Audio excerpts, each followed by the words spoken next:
اگر انسان کو تکبر کے بارے میں اللہ تعالیٰ کی ناراضگی اور سزا کا علم ہو جائے تو انسان صرف فقیروں اور غریبوں سے ملے اور مٹی پر بیٹھا کرے۔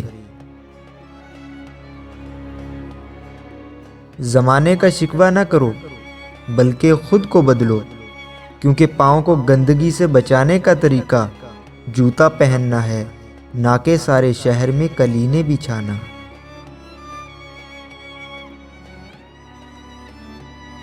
دنیا بھی بڑی عجیب جگہ ہے۔ جب چلنا نہیں سیکھا تھا تو کوئی گرنے نہیں دیتا تھا، اور جب سے چلنا سیکھا ہے تو قدم قدم پر لوگ گرانا چاہتے ہیں۔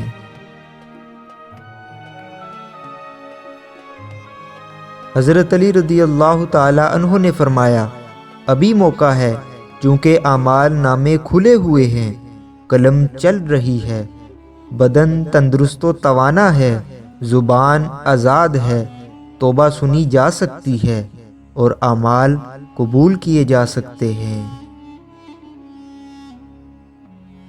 حضرت علی رضی اللہ تعالی عنہ سے پوچھا گیا کہ کیسے پتہ چلے گا کہ کون کتنا قیمتی ہے؟ آپ رضی اللہ تعالی عنہ نے فرمایا، جس میں جتنا زیادہ احساس ہوگا وہ اتنا ہی زیادہ قیمتی ہوگا۔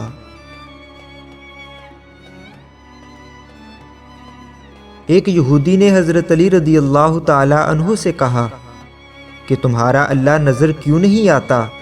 تو حضرت علی رضی اللہ تعالی عنہ نے فرمایا کہ تم سورج کو غور سے دیکھو۔ اس نے کہا کہ میں سورج کو نہیں دیکھ سکتا۔ حضرت علی رضی اللہ تعالی عنہ نے فرمایا کہ تم سورج کو دیکھ نہیں سکتے تو سورج بنانے والے کو کیسے دیکھ سکو گے؟